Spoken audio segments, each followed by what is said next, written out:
So we are officially done with baby step 3, which means we are now moving forward into baby steps 4 and 6, which is contributing 15% of our income to retirement and paying off our house early. So this video today is talking about that baby step 6, paying off our house, because now that we are at this place, we're really looking at the numbers and trying to figure out what's reasonable for us, what makes the most sense, and what are we able to do. So we started toying with the idea of refinancing. We talked to some lenders to figure out what we might be able to do, knowing the interest rates are lower. So this is our thought process and how we determined if we were going to refinance our house or not.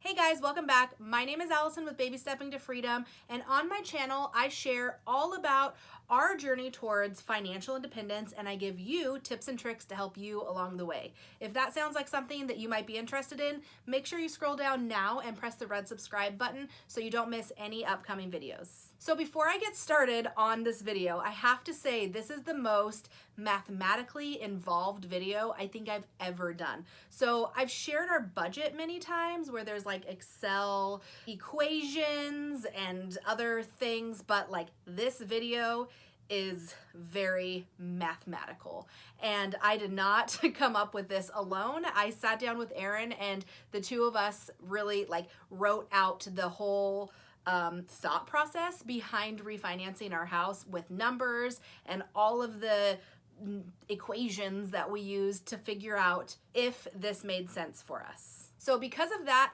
I'm not going to talk about like how we came up with these numbers, because I just think that's like a whole nother video. That is way too involved for this video. I just want to share the numbers in this video, but if you're interested in learning more about how we came up with some of these numbers, let me know down below, and that might be coming in the future. It just is very like intense and hard to explain. So numbers are coming at you. I'm not going to explain how we came up with these numbers, but they are the actual numbers because we've used mortgage calculators and all kinds of like spreadsheets and that kind of stuff. Anyways, not breaking that down, but just know the numbers are right. Also, first and foremost, as we get started on this, the refinance that I'm talking about in this is called a no cash out refinance, which means we're refinancing for what we owe. We're not refinancing for more to get a lump sum of money. Some people do that, like they have a project that they want to do, so they refinance their house for more than they owe and then they get a big check from it. That's not what we're doing here.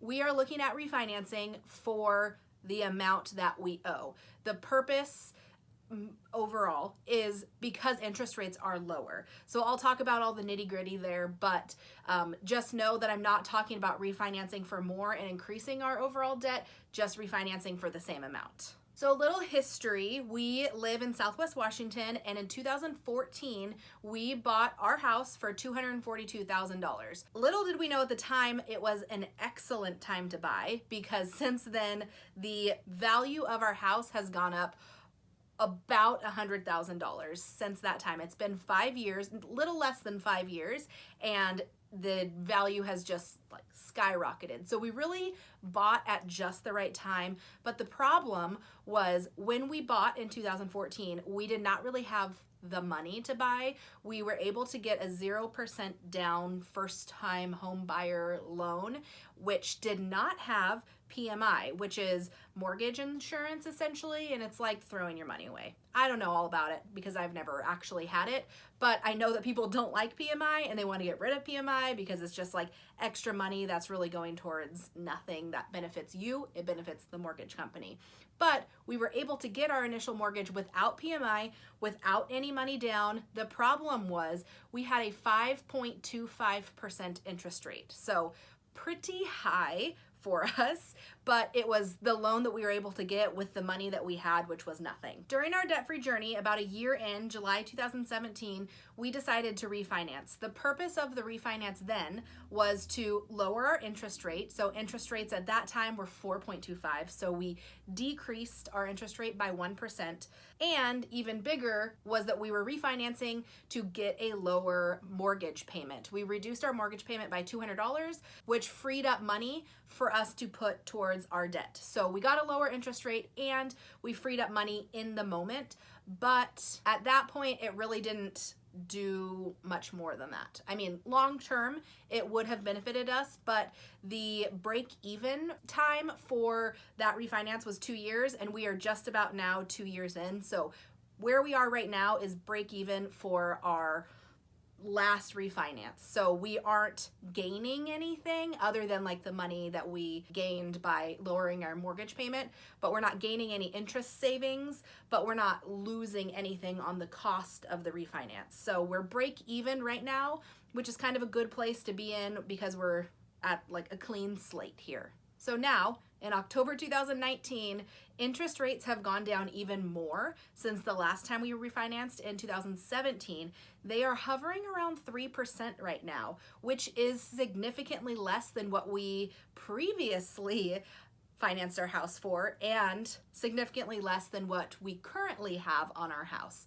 So we started toying with the idea of refinancing and looking at the numbers to see if that made sense for us, knowing that we are going to start making extra payments towards our mortgage and paying it off sooner rather than later. So a couple things to mention about our previous loan, so our first loan and our second loan on our home, is they were both 30-year loans. Also, our overall mortgage payment every month includes our insurance and taxes. So when we're talking about numbers here, know that we have a 30-year loan and our mortgage number includes insurance and taxes. So those are two like important things to note right off the bat. So when we started talking to the lender, mortgage person, I don't actually know what their official title is, but when we started talking to her, the interest rates for a 15-year mortgage, which is what we were trying to move to, which I'll talk about later,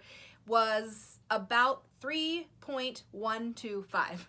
3.125, which is 1.125 less than what we have now. If you're new to like mortgage numbers and interest rates, even though that sounds like a small percent, it matters when you're talking about hundreds of thousands of dollars. And I will talk about that a little bit later when we talk about savings. So reducing our overall interest rate by 1.125 is a pretty significant number. But when considering a refinance, you also have to keep in mind that a refinance costs money.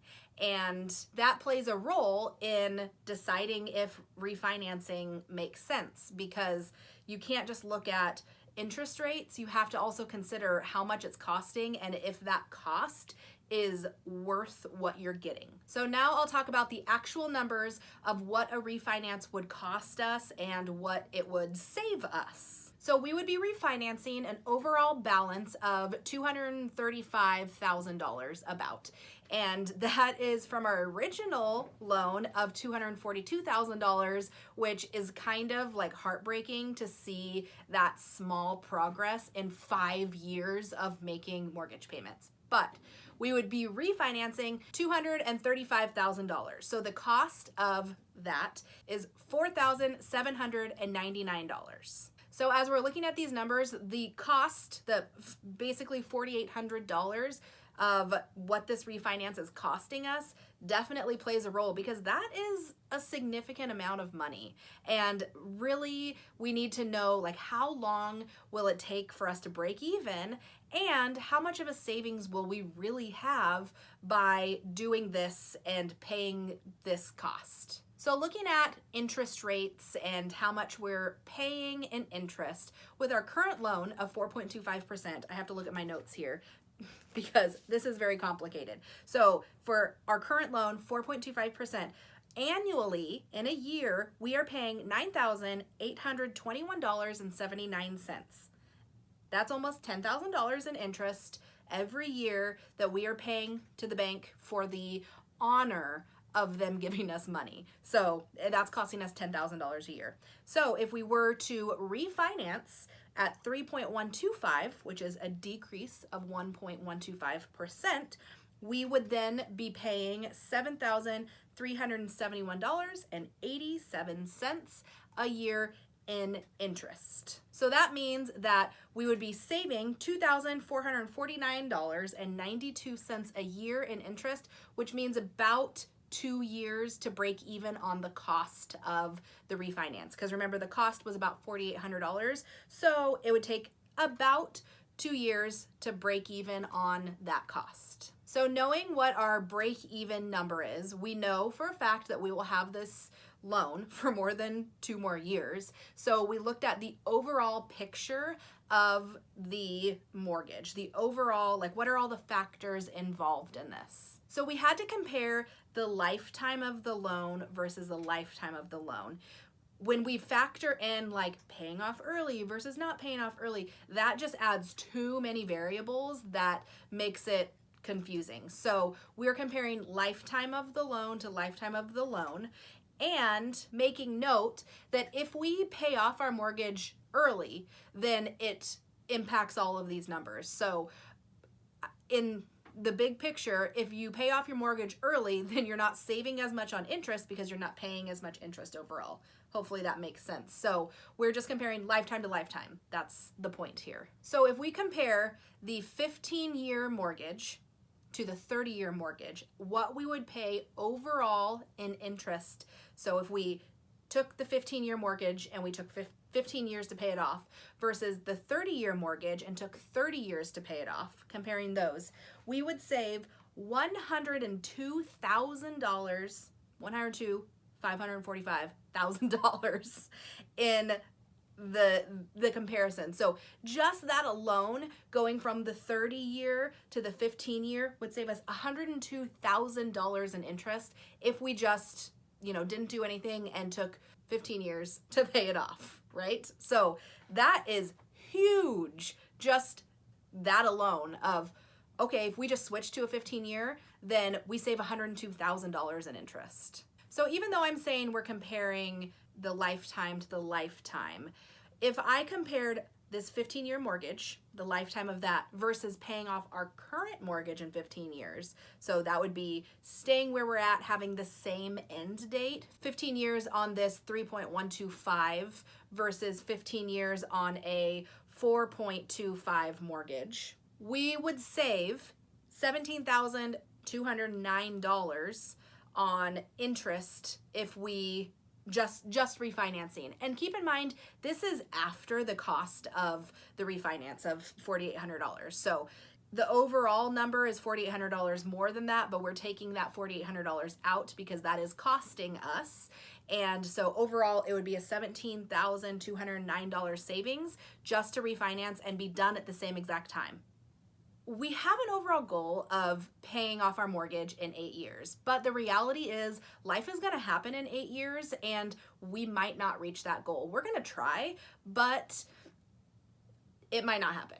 And if that doesn't happen, refinancing to a 15-year loan would mean that at the very most, we would pay off our house in 15 years versus if we stuck with our 30-year loan, at the very most, we would pay it off in 28 years, I guess, because we've had it for 2 years now. So the comparison between like the maximum amount of time that we'll have this loan, 15 years versus 28 years, like that alone, refinancing is ensuring our success, that we will essentially shave off 13 years off the overall loan just by refinancing and ensuring that we will be done 13 years earlier than if we didn't refinance and we just didn't pay any extra at all ever. So that's another factor in the overall picture, because we know life happens and paying off our mortgage in 8 years is a very lofty goal for us. It's doable,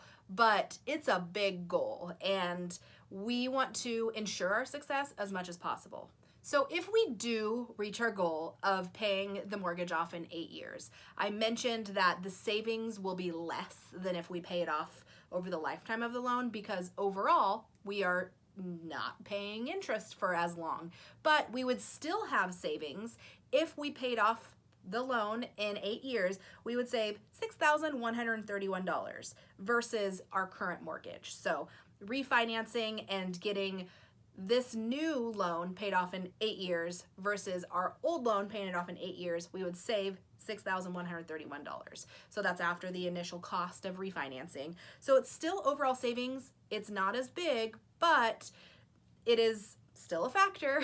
So another factor to consider in all of this is that our mortgage payment will go up. So even though we have the plan to pay more on our mortgage, the factor of the mortgage going up plays a role a little bit. So our mortgage will be going up $346. So right now we're paying $1,587 a month for our mortgage, which, reminder, that includes our insurance and taxes, and that will be going up to $1,933. So going up $346, which it is a difference and it is more, but we're at the place now where we're already planning on putting extra money towards our mortgage every month. So really $346 every month isn't a giant factor for us. It's also important to note that one thing that we considered, I'm not going to go into all of the numbers of this, but we actually did have to pay more on the fee of the refinance to get the 3.125 interest rate. So we could have gotten a higher interest rate. I think it was like 3.375 maybe, and that would have cost us less, but we opted for the lower interest rate for more money because all of these numbers that I'm talking about still worked in our favor to pay more for the lower interest rate. So that was one factor, but we kind of ruled out the higher interest rate pretty early on because looking at the numbers, the lower interest rate for more money just made sense. So if you've made it this far in the video, you probably already kind of have a feeling of what we decided to do. When we sat down and we looked at everything, it just made sense to refinance. There were really no like big red flags that told us like, no, don't do this, bad idea, like this is not worth the money. Like everything pointed to, let's do this. So as you probably assumed, we did it. Actually, as of today, we refinanced. The day that I'm filming this video, I just got home from signing all of the papers to refinance and we did it. So starting today, our new loan starts and we will have 3.125% interest rate and our mortgage will now be $1,933 and we will be saving over the lifetime of the loans $102,000. I mean, that's like the big number. You know, all the other numbers are smaller, but that's like the big, like saving $102,000. What? That's crazy. So we're happy with our decision. We both feel like we made the right decision for us and for our future, and we're feeling pretty good about it. So the biggest factor for both Erin and I in all of this is the one factor that I mentioned of ensuring our success. So yes, there's savings, but ensuring that we will pay off this loan 13 years before our other loan was like, that was the biggest thing for us because we don't know what's going to happen in the next 8 to 15 years. And if we fall off the wagon, if we become unmotivated, if we have big things that come up, one, we know that we'll still be able to afford our $1,900 mortgage, but we also will be sure that by the year 2034, I think, we will be mortgage free regardless of what happens in our life. And that is what we needed to make the decision. So stay tuned as we start tackling our mortgage. I don't know how it's going to work to start paying off a mortgage early. Our previous loan was through our credit union, which we bank with, and making an extra payment was super easy through them because we bank with them and it's all like on their system. I don't know what that's going to look like now. I feel like I'm going to have to jump through a lot of hoops for this new mortgage company that's like off like in Neverland. I don't know who we saw their name and Erin was like, I've never even heard of these people before, but you know, whatever. They gave us a nice rate. And hopefully we meet our goal of paying our mortgage off by the time Erin turns 40, which is in 8 years, and we will be mortgage free. I'll be 38, he'll be 40. That's pretty awesome, right? I think so. Hopefully all of these numbers made sense to you. You were able to follow along. I tried to make it like pretty easy to understand, but also there are a lot of numbers and a lot of factors and a lot of like weird variables, but hopefully it made sense. If you want a video on how we figured this out, let me know. I'm probably gonna need Erin's help for that because this is a lot of math, a lot of numbers, a lot of like, I don't even have words for it. But with Erin's help, I think I can make a video about how to determine your savings for a refinance. So thank you for watching and following along with this whole experience and decision-making process. Hopefully it made sense. Hopefully you enjoyed this video. Reminder, scroll down, subscribe to my channel so you don't miss anything that's coming up soon. I appreciate you spending this time with me, and I hope to see you again. Bye.